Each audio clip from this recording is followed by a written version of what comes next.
Okay, so I had a bit of a problem the first time I tried this. I didn't realize that the image of Ubuntu on this disk was bad. Found another one. I've unpacked it. So let's start talking. The first thing I do, and I'm looking at VMware Workstation 14, the first thing I need to do is crank up this amount of memory, because this is frankly not going to be good enough. 1 gig is not nearly sufficient for what we need to do. Notice that we're not talking about 4,000 megabytes, we're talking about 4,096 because we're dealing with powers of 2. I have 16 gigs of available storage, of available memory in this laptop, so I can crank this up. This is not something you want to do. You don't want to run multiple VMs that need this kind of horsepower simultaneously. But if you're running your Ubuntu and your Fedora and trying to get them to talk to each other, as long as you're not using more than 6 gigs of memory total, and you've got 8, 10, 12, 16. Now, if you only got 4 gigs of memory, do not try to do this. If you've got 8, maybe give each 2. Don't devote more than half of your memory to virtual machines, unless that's the entire purpose of the device in question. Like our Power Etches. Their whole point is virtualization. So we could crank that up pretty significantly. This we don't want to do. So the other thing we want to change, if at all possible, is to try to figure out if we can set up the BIOS. Let me see.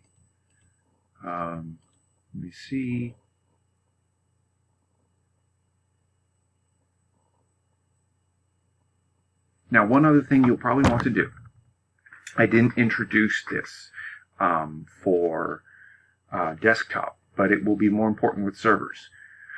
Turn on your snapshots. I'm going to choose Ask Me every time. So every time I shut this VM down, it's going to ask, do you want a snapshot? This could save your bacon. If you say, do something wrong with a hard drive, rather than trying to rebuild everything you've already done, roll back. So set yourself a rollback point. This is kind of like, this is not the same thing as backup. This is very different from backup. If you're dealing with a large virtualization implementation, you might actually have backups whose purpose is to capture snapshots. But this does give you this. It prevents you from walking yourself off a cliff, as it were, painting yourself into a corner. Let me see. We've got guest isolation. If we really wanted to isolate this, we could turn these things off.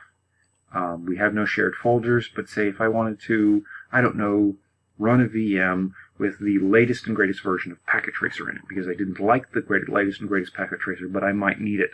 I could build a VM for that version of Packet Tracer and share some files and put them in a directory in my my host operating system, and they would pop up in the guest as a shared folder, essentially. I'm not going to do auto logging because that's not a good idea with servers. Let me see. So I need to try to figure out how to set a BIOS delay on this, and we'll work on that. So let's start this. Click OK. Give it a minute, and we will power it up. And okay, here we go. Okay, so notice you have the same kinds of questions that you need to answer. What language does it speak, etc. I don't speak Greek. I don't speak Esperanto. I'm going to go with English. So choose that. So we have rescue options. We could install the server. We could do a multi-server install. We could check the disk for defects. We could test the memory. If you're this is jumping ahead to your rescue options. If you're dealing with a rescue situation, these might be the first 2 things you try.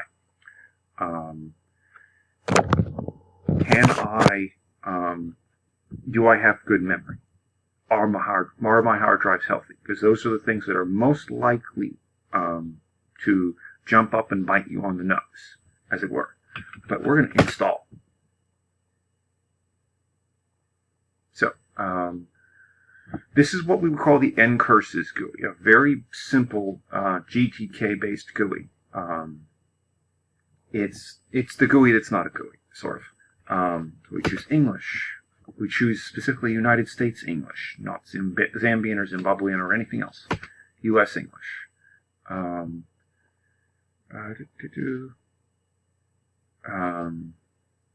Let's do no.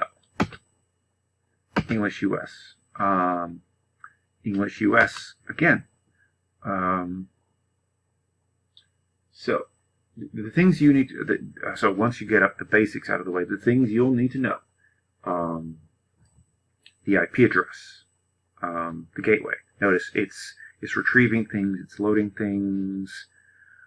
Partition management. Let's see, B-tree, EF, journaling file system, lots of package selection, user setup, partition management. There's a bunch of stuff going on under the hood. It's detecting hardware. It's trying as much of this as possible. It's trying, okay, IPv6 autoconfig, link local. It's trying DHCP, and okay, DHCP worked. Why? Because my hypervisor is pretending to be DHCP in a NAT configuration. And we can look at that in just a little bit with ifconfig. So you need to know what you're going to do with this. Package selection. You need to know service configuration.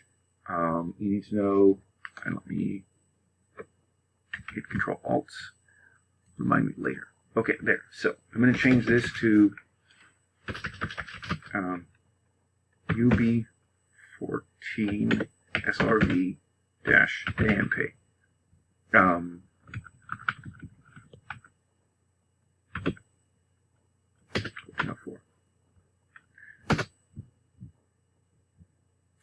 Okay. Android. I'm going to build myself an account. So that I don't do everything as root. As we've said before, doing everything as root is a terrible idea.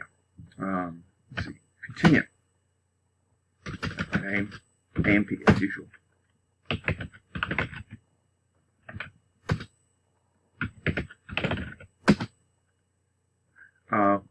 Do I want encryption?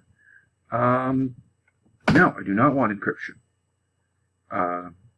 Notice it hasn't asked me to set the root password yet. It has figured out where I am, and that's fine. It may have figured that out by talking to.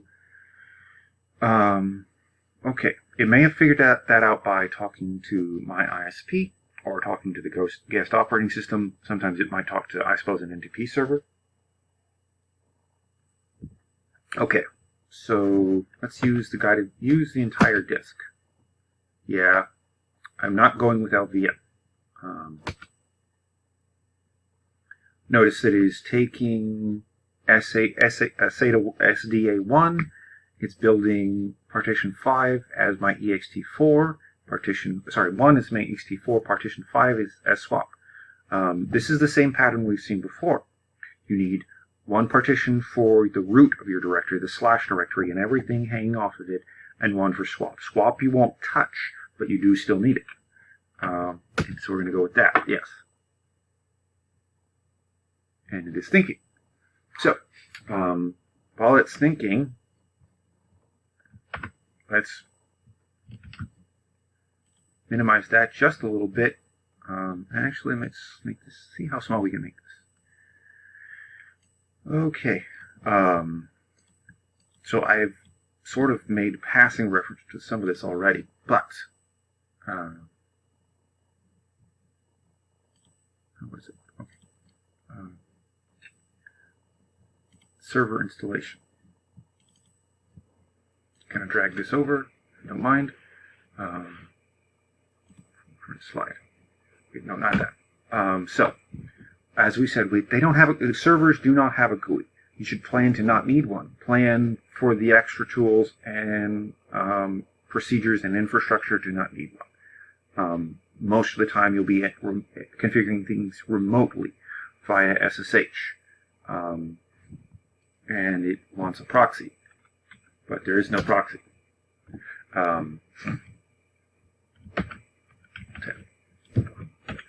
So you need to know your host name. That's kind of the most important thing, particularly if this is going to go into any kind of LDAP or Active Directory environment.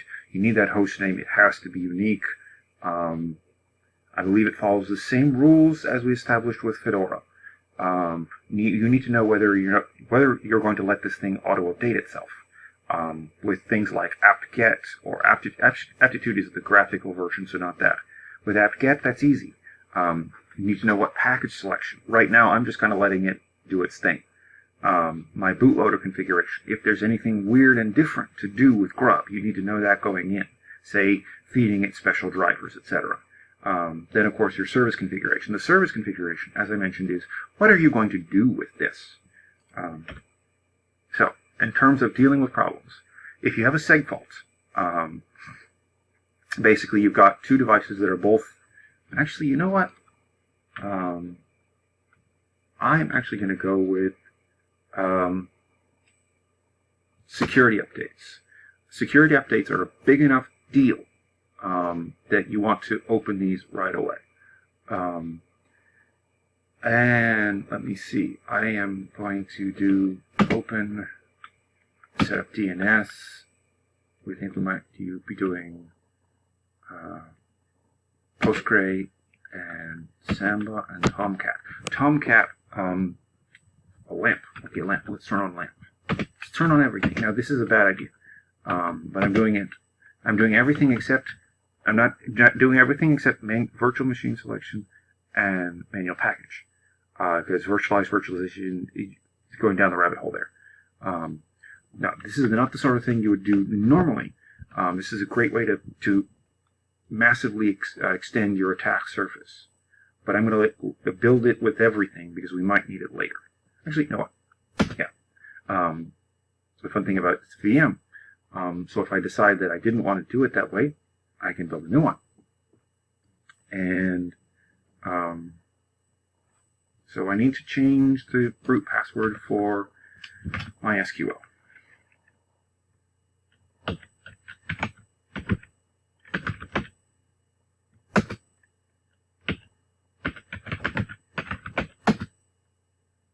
Okay, it didn't like that because the passwords were not the same.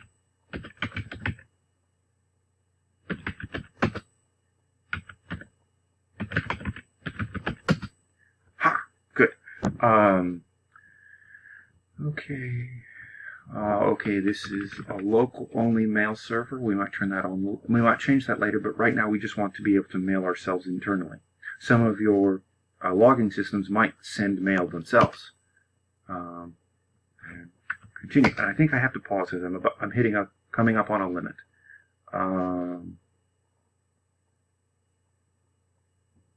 Okay, we're going to create a self-signed certificate.